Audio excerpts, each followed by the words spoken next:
प्रिय छात्रों, आज की संस्कृत कक्षा में आप सभी का हार्दिक अभिनंदन एवं स्वागत है। आज हम 11वीं कक्षा भास्वती पाठ्यपुस्तक के 9वां पाठ वस्त्र विक्रय का अध्ययन करेंगे। प्रिय छात्रों, वस्त्र कपड़ा, विक्रय बेचना, वस्त्र व्यापार की बात इसमें कही गई है। हम सर्वप्रथम ये जान लेते हैं कि वस्त्र विक्रय पाठ किस पुस्तक से ग्रहण किया गया है। यह महामहोपाध्याय पंडित मथुरा प्रसाद दीक्षित जी ने भारत विजय नामक नाटक की रचना की, उसके प्रथम अंक से यह लिया गया। हमें यह जान लेना भी जरूरी है कि इसकी कथा किस प्रकार से है। आइए हम आपको बताते हैं। 1947 से पूर्व की यह कहानी है, जब बंगाल के अंदर बहुत से जुलाहे और बहुत सुंदर सुंदर रेशमी कपड़े बनाते थे। उनका व्यापार बहुत ऊंचाई पर था। उस काल में भारत में बंगाल के राजा थे जिनका नाम था शाहजहां। उनके पास समस्त प्रकार के लेन देन का व्यवस्थाएं थी, परंतु एक समय अंग्रेज़ों के राजा ने उनसे एक प्रमाण पत्र प्राप्त किया, जिसके माध्यम से वे भारत में कपड़ा खरीद सकते थे। उन्होंने जुलाहों से प्रमाण पत्र दिखाकर वस्त्र खरीदने का कार्य किया, लेकिन अंग्रेज शासकों ने भारतीय जुलाहों को वस्त्रों का उचित मूल्य नहीं दिया और उन्हें परेशान किया। एकमात्र अंग्रेज़ों की इच्छा थी किसी न किसी प्रकार हम भारत के वस्त्र व्यापार को समाप्त करें, ताकि हमारे द्वारा बनाए गए वस्त्र बिक सकें। इसका मूल सारांश यही है। जो यातनाएं जुलाहों ने सही, जिस प्रकार का व्यवहार अंग्रेज सरकार ने किया, वह सब पंडित मथुरादास दीक्षित जी द्वारा वस्त्र विक्रय नाटक के माध्यम से प्रस्तुत किया गया है। आइए हम अपने पाठ की ओर बढ़ते हैं।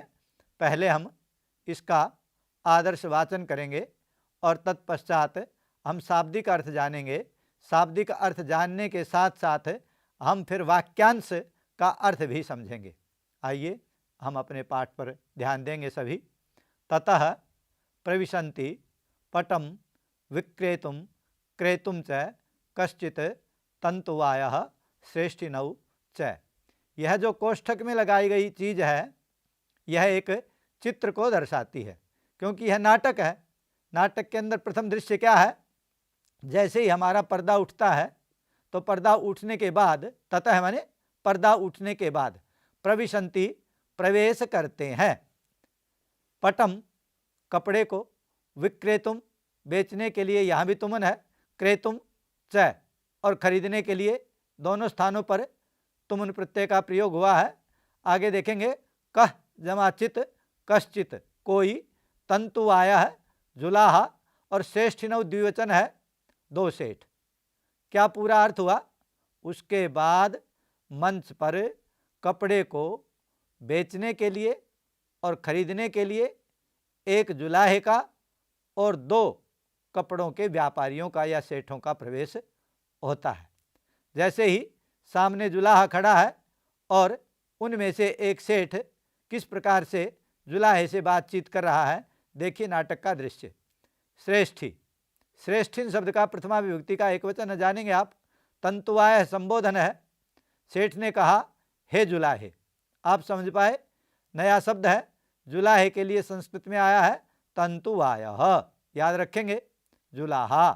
किम जमा अस्य, क्या है इसका, पटस्य कपड़े का, मूल्यम मोल। क्या कहा सेठ ने? सेठ ने संबोधन किया, हे जुलाहे, इस कपड़े का मूल्य क्या है। अब देखिए जुलाहा उसके उत्तर में क्या कह रहा है, हम उच्चारण करेंगे, तंतुवायः विंशति जमा अधिकम, आगे शतम। विंशति और अधिकम में ई को यह होने से यण संधि हो गई, यण संधि का नियम क्या है?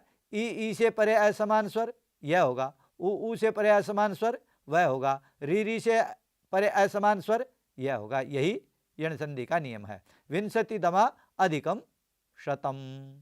तो उसने, जुलाहे ने अपनी बात कही 100 से 20 अधिक, अर्थात 120 इस कपड़े का मूल्य है।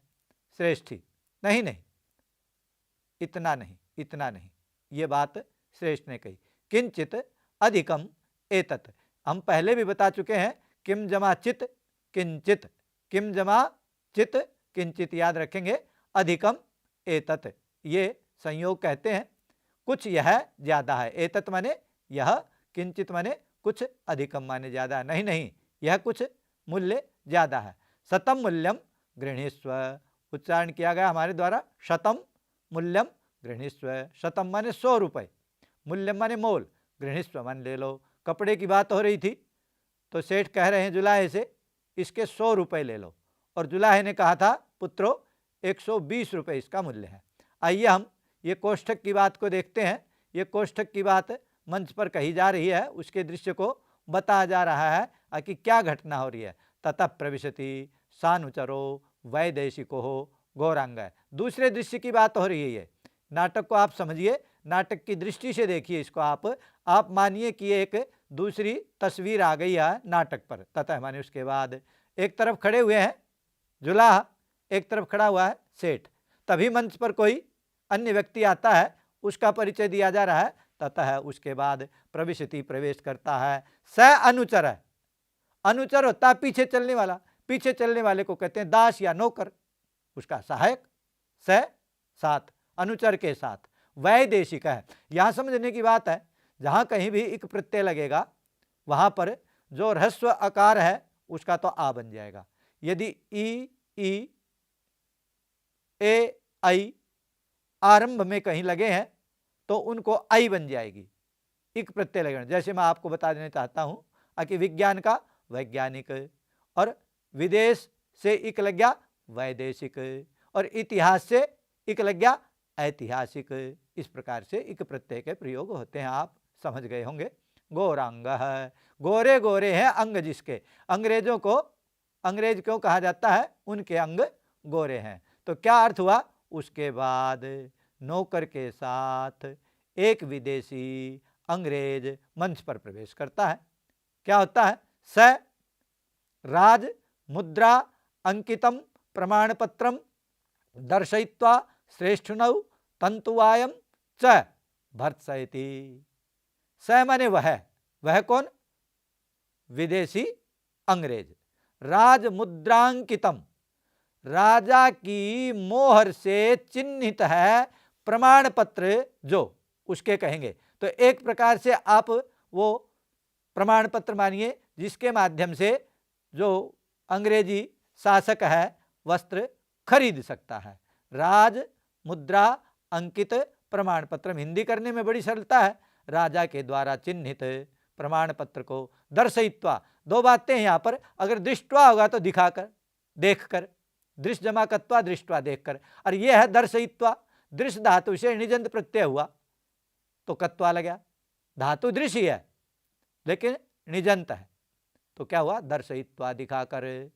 श्रेष्ठिनौ, सेठ को, और तंतुआयम से, और जुलाहे को, भर्त्सयति, डांटता है कि तुम न कपड़ा बेच सकते हो न तुम कपड़ा खरीद सकते हो, दोनों को डांट रहा है। भर्त्सयति बहुत नई क्रिया है, कभी कभी आती है, आप इसे ध्यान रखेंगे। लट लकार के प्रथम पुरुष का एक वचन है, भर्त्सयति, डांटता है। मैं फिर पूर्ण वाक्य के अर्थ को बता रहा हूं। वह विदेश का रहने वाला अंग्रेज राजा से चिन्हित प्रमाण पत्र को दिखाकर सेठ और जुलाहे को डांटता है। वैदेशिक, ये छोटा शब्द दिया है, संक्षेप कर दिया, इस प्रकार का गोलदारा लग जाता है तो उसे संक्षेप का चिन्ह कहते हैं। वही का अर्थ वैदेशिक। गौरांग है, गौरांग का अर्थ लेंगे अंग्रेज, विदेशी अंग्रेज संबोधन करता है। तंतु आया, अरे जुलाहे बस देखो, राज मुद्रांकितम प्रमाण पत्रम, मेरे पास राजा के द्वारा चिन्हित यह प्रमाण पत्र है जिससे मैं ये कपड़ा खरीद सकता हूं। न तुम विक्रेतुम प्रभु, बहुत ही अच्छे डॉक्टर मथुरादास जी ने, पंडित जी ने बहुत नवीन शब्द का प्रयोग किया है पुत्रों। और कभी कभी ऐसे शब्द का प्रयोग होता है, प्रभु माने वैसे भगवान होता है, लेकिन प्रभु का अर्थ समर्थ भी होता है। तो यहाँ उन्होंने समर्थ अर्थ में इस शब्द का प्रयोग किया है। तो इसको आप याद रखोगे, बहुत कठिन शब्द है। सभी लोग प्रभु माने भगवान कहेंगे, लेकिन यहाँ प्रभु माने भगवान नहीं है, प्रभु माने समर्थ। न जुलाहे को डांटते हुए कह रहा है, न नहीं, तू विक्रय, तुम बेचने में प्रभु समर्थ है, तू कपड़ा बेचने में समर्थ नहीं है, तुम कपड़ा नहीं बेच सकते हो। आप समझ पाए? वैदेशिक अंग्रेज ने कहा, अरे जुलाहे देखो, मेरे पास ये राजा द्वारा अंकित प्रमाण पत्र है, तुम कपड़ा नहीं बेच सकते हो। ये प्रभु अर्थ समर्थ है। आप इसको अधोरेखांकित करके रखेंगे, अपनी कॉपी में नोट करेंगे। आइए हम अपने पाठ की अगली कड़ी में बढ़ते हैं और आगे समझ पाएंगे किस प्रकार से आप अगला पाठ देखेंगे। तंतु आया है, तर्हि किम अहम एनम पटम कुर्याम। समझ पाए उच्चारण आप? जुलाहा बोला, तर्हि तो, किम माने क्या, अहम माने मैं, एनम पटम इस कपड़े का, कुर्याम करूं। क्री धातु को विधि लिंग लकार के उत्तम पुरुष में पढ़ोगे आप तो ये मैं की क्रिया है, मैं भी इसके अंदर ही है। तो क्या कहा उसने, तो मैं इस कपड़े का क्या करूं, जब बेच नहीं सकता हूं तो क्या करूं। वैदेशिक गौरांग है, विदेश के अंग्रेज क्या बोलते हैं, इमम पटम मह्यम देहि, इमम इस पटम कपड़े को, मह्यम मुझे देहि दे दो। जहां पुत्रों प्रिय विद्यार्थियों दा धातु का प्रयोग होगा, जिसको दिया जाएगा उसमें चतुर्थी होगी। क्रुद्ध में भी चतुर्थी, रुच में भी चतुर्थी, इस प्रकार से आप चतुर्थी का प्रयोग समझ पाए। दा में भी चतुर्थी। तो मह्यम क्या है, अस्मद शब्द का चतुर्थी विभक्ति का एक वचन, यह कपड़ा मुझे दे दो। अहम एनम पटम विकृष्य, मैं, अहम माने मैं, एनम माने इस, पटम माने कपड़े को, विकृष्य बेच लूंगा, मैं इस कपड़े को बेच लूंगा। गृहिस्व, देखिए गृह धातु के लोट लकार के मध्यम पुरुष से एक वचन में जाएंगे तो तू इसका करता है, गृहिस्व तू ले ले। इमहा ये 50, 50 आप जानते हैं 50, और मुद्रा रुपए, पहले मोहरें होती थी सोने चांदी की तो उसको मुद्रा कहते थे, आजकल हम जिन्हें रुपए बोलते हैं। तो क्या कहा वैदेशिक गौरांग ने, यह कपड़ा मुझे दे दो, मैं इसे बेच लूंगा, लो ये 50 मुद्राएं, इति 50 मुद्रा ददाती। इस तरह से जबरदस्ती, जबरदस्ती मैंने कहा है यहाँ नहीं है, लेकिन 50 मुद्राम ददाती, 50 मोहरें दे देता है। तंतु आया, साश्चर्यम इव पश्यन, स आश्चर्यम चकित होकर के, पश्चन देखते हुए, ये भी आप जान ले, जहां कहीं भी धातु के अंत में न हलंत हो, तय हलंत हो, या मात्रा अंति की बड़ी हो तो वहां क्षत्रि प्रत्यय होता है। जैसे पश्चन पुल्लिंग क्षत्रि, पश्चत नपुंसकलिंग क्षत्रि, पश्चंती स्त्रीलिंग क्षत्रि। आइए कोई बात नहीं, आप समझ गए हैं क्षत्रि प्रत्यय के प्रयोग को। साश्चर्यम्यु पश्चन, आश्चर्य के साथ देखते हुए, जुलाह किम इदम विधीयते, ये क्या कर रहे हैं, किम क्या, इदम यह विधीयते कर रहे हैं, क्योंकि उसने कपड़ा अधिक मूल्य का था और रुपए जबरदस्ती 50 दे दिए, तो जुलाह उस बात को कहेगा ही, यह क्या कर रहे हो, किम इदम विधीयते। कथम एतेन मम कुटुंबस्य भरण पोषणे भविष्यतः, कथम माने कैसे, एतेन माने इन रुपयों के द्वारा, मम माने मेरे, कुटुंबस्य परिवार का, भरण पोषण पालन पोषण भविष्यतः होगा। इन रुपयों से कैसे मेरे परिवार का पालन पोषण होगा।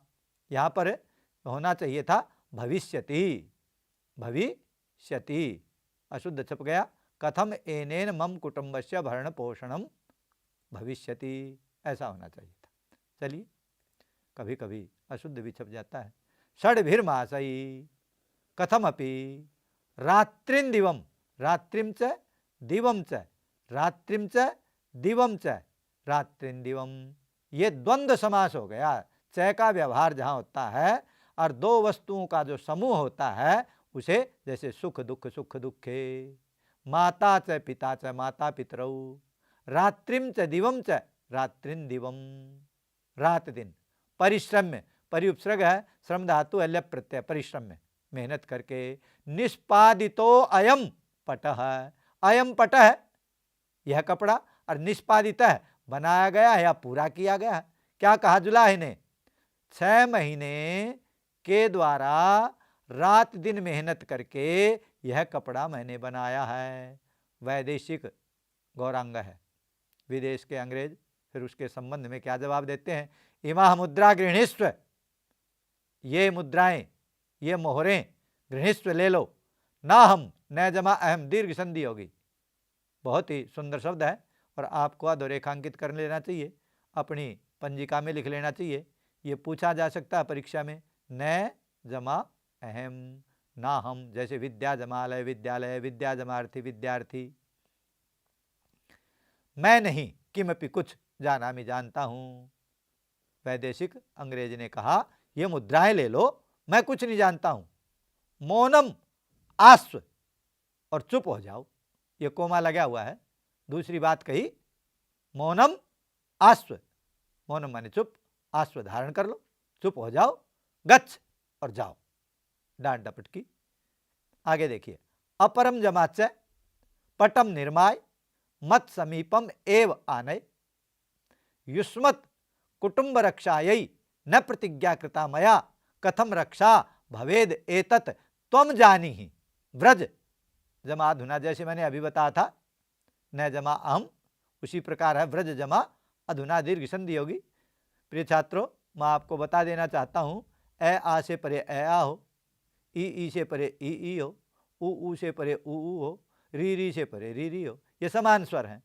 समान स्वर यदि सम्मुख एक दूसरे के हों तो दीर्घ स्वर हो जाता है, उसी को दीर्घ संधि कहते हैं। इसके नियम को समझ लो। आइए हम इसके शाब्दिक अर्थ को जानते हैं, जहां से हमने छोड़ा था। अपरम च, और पटम कपड़ा, निर्माय बनाकर, मत समीपम मेरे पास, एव ही आने ले आओ, आज्ञा दी उसने, और कपड़ा बनाकर मेरे पास ले आओ। युष्मत कुटुंब रक्षायै, युष्मत तुम्हारे कुटुंब परिवार की रक्षाई, भरण पोषण की बात हो रही है। न प्रतिज्ञा कृता मया, मेरे द्वारा प्रतिज्ञा नहीं की गई। ये आपका कर्मवाचक का वाक्य है। मया तृतीया और प्रतिज्ञा कृता कर्ता और क्रिया हो गई यहाँ पर। तो मया न प्रतिज्ञा कृता, मैंने तुम्हारे परिवार के पालन पोषण की कोई प्रतिज्ञा नहीं की। कथम रक्षा भवेद एतत्, कैसे रक्षा होगी? तुम जानी, तू जान, तू समझ। व्रज अधुना, व्रज का अर्थ है बहुत नई धातु का प्रयोग किया गया, जैसे ऊपर गच्छ का प्रयोग किया था, गच्छ का पर्यायवाची व्रज हो गया। जाओ, अधुना, अब अधुना है, न है, च है, अपरम है, इस प्रकार के जो हैं उनको हम अव्यय कहते हैं। अव्यय की परिभाषा क्या है प्रिय छात्रों? जो लिंग विभक्ति वचन के कारण अपने रूप को नहीं त्यागते, अपने रूप में कोई परिवर्तन नहीं होता, उन्हें अव्यय कहते हैं। समझ पाए? लिंग विभक्ति वचन के कारण जिनके अंदर कोई परिवर्तन नहीं होता, उनको कहते हैं अव्यय। जैसे यहाँ आया न, च, एव आदि आदि, फिर जैसे आएंगे मैं बताता रहूँगा आपको, अव्यय आ गए हैं। आइए, अब फिर क्या तस्वीर प्रस्तुत होती है आपके पाठ में? ये तस्वीर दिखाई हुई है, ये पिक्चर आप देख रहे हैं कि एक अंग्रेज है और एक जुलाहा है। उससे किस प्रकार का व्यवहार अंग्रेज अपना प्रमाण पत्र दिखा करके कर रहा है, ये अपने मंच की बात है। स मुद्रा न गृह्णाति, वह मोहर नहीं लेता है। मुद्रा माने मोहर अर्थात पैसा।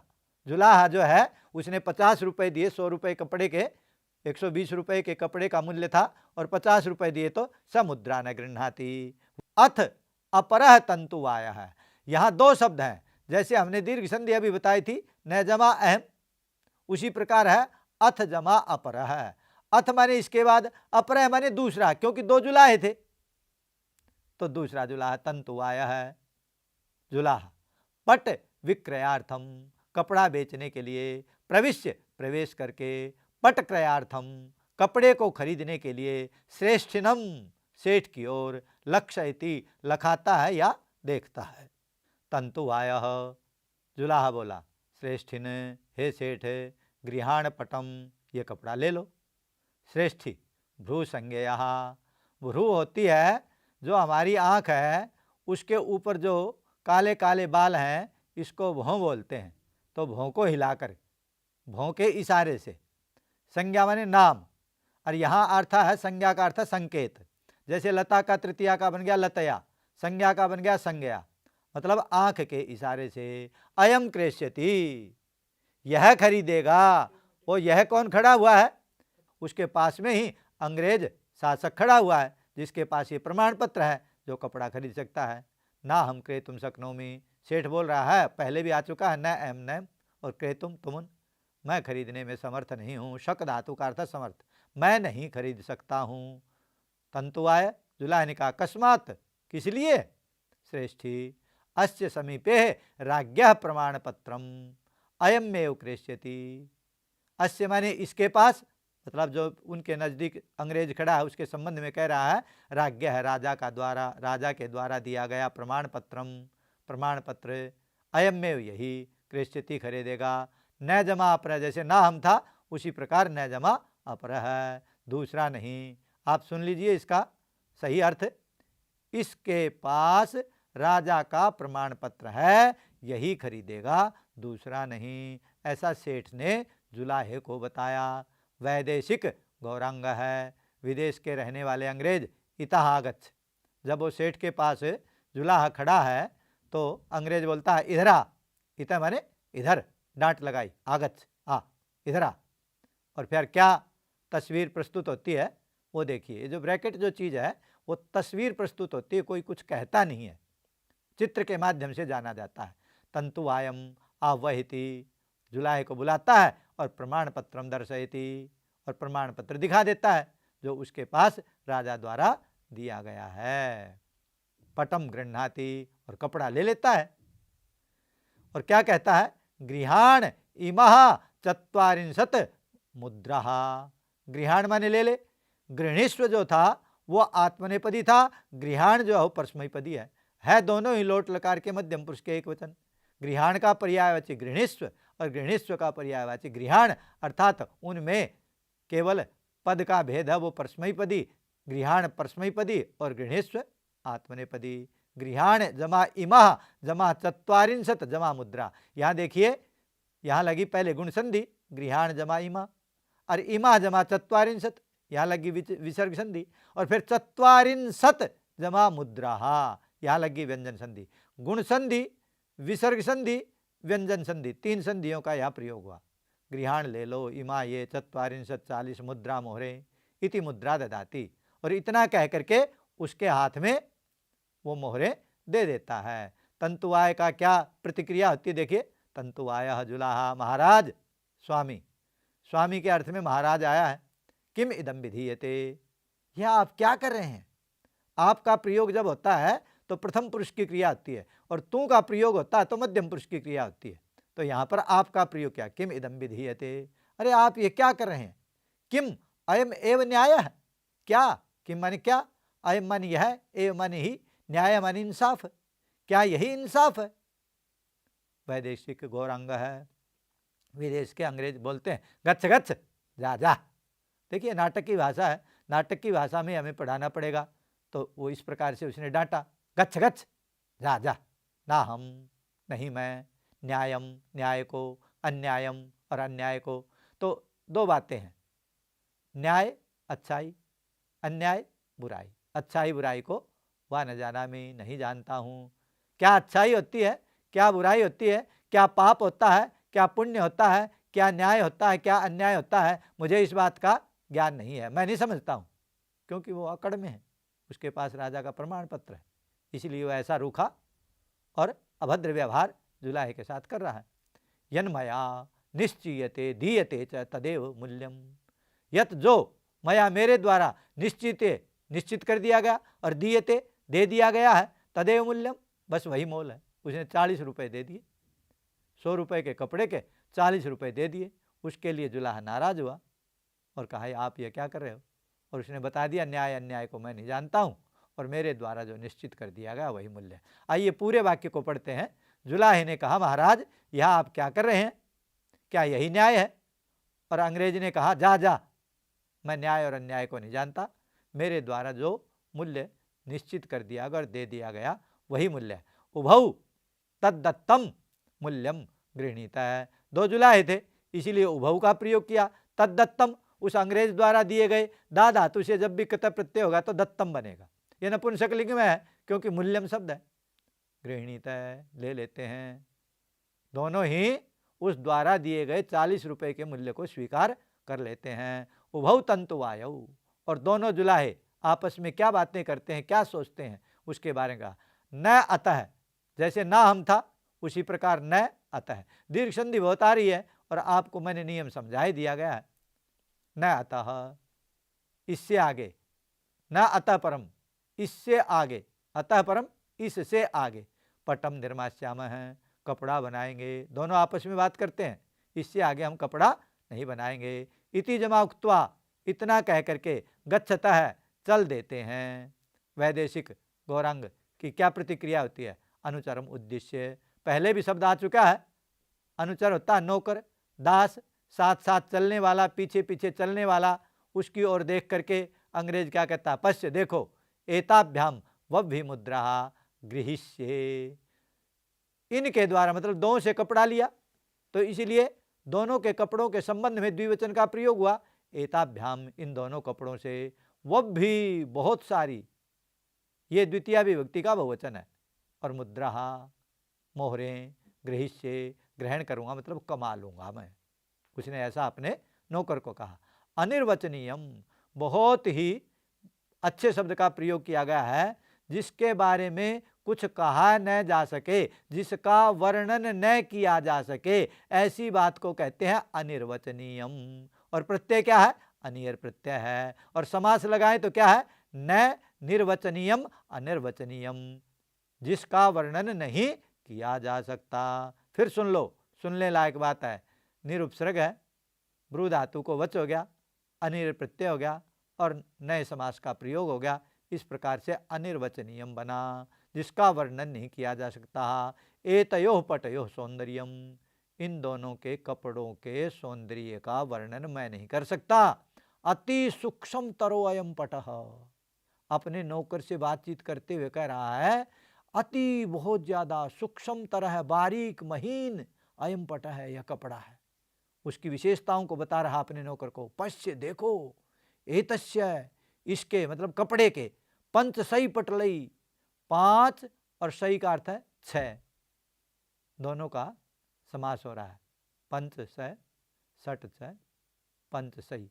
जब किसी चीज के द्वारा कोई चीज खरीदी जाती है तो वहां तृतीया विभक्ति होती है। अधिक के खरीदी जाएगी तो बहुवचन हो जाएगा, एक के द्वारा खरीदी जाएगी तो एक वचन हो जाएगा। तो 5 6 पटलही, परतों से, परिवेष्टितम, लपेटे गए, अपि है इसमें, परिवेष्टितम जमा अपि, भी, अपटमेव, वही जैसे अनिर्वचनीयम था उसी प्रकार अपटम में आ गया। पट कपड़ा, अपटम बिना कपड़े के, एव ही प्रतीयते दिखाई देते हैं, अंगम शरीर, अंगम का अर्थ है शरीर। प्रिय छात्रों, देखो ये बहुत ही गद्यांश महत्वपूर्ण है और आपकी परीक्षा में यह गद्यांश पूछा जा सकता है। आप भली प्रकार इसके अर्थ को समझ लो। इन कपड़ों से, दोनों से कपड़े ग्रहण किए, इन दोनों से लिए गए कपड़ों द्वारा मैं बहुत अधिक पैसा कमाऊंगा। और फिर क्या कह रहा है? इन कपड़ों की सुंदरता का वर्णन नहीं किया जा सकता। ये बहुत बारीक कपड़े हैं। देखो, 5 6 परत शरीर पर लपेट लेने के बाद भी हमारा शरीर ऐसा दिखाई देता है जैसे कपड़े नहीं पहने। बहुत ध्यान से पढ़ना आपने और ये परीक्षा में जरूर आएगा। आह कथम एतत् समक्षम अस्मद देशीयानाम पटानाम विक्रयो भविष्यति, और अफसोस प्रकट करता है। ओह, अफसोस के साथ। कथम कैसे?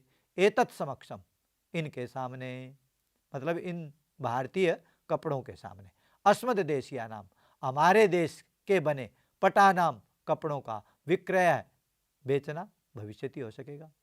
अफसोस प्रकट करता अंग्रेज, ये तो इतने अच्छे कपड़े हैं, हमारे देश में बने कपड़े इन कपड़ों के सामने कैसे बिक सके।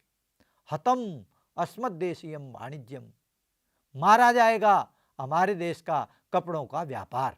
हतम, मारा जाएगा, मारा जाएगा मतलब नष्ट हो जाएगा, समाप्त हो जाएगा। अस्मद देशीयम, हमारे देश का वाणिज्यम व्यापार। तो उसे बड़ी चिंता लगी और इससे आगे की बात हम अगली कक्षा में पढ़ेंगे, क्योंकि हमारा कालांश पूरा हो गया है।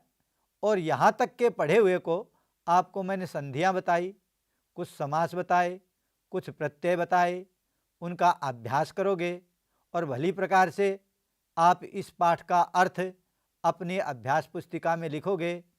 देखिए, जब तक हम पढ़े हुए को पुनरावृत्ति नहीं करते तब तक वह हमें समझ नहीं आ पाता और उस पर अच्छी प्रकार से हमारी पकड़ नहीं हो पाती। प्रिय छात्रों, आज की कक्षा यहीं, और फिर अगली कक्षा में हम सब मिलेंगे।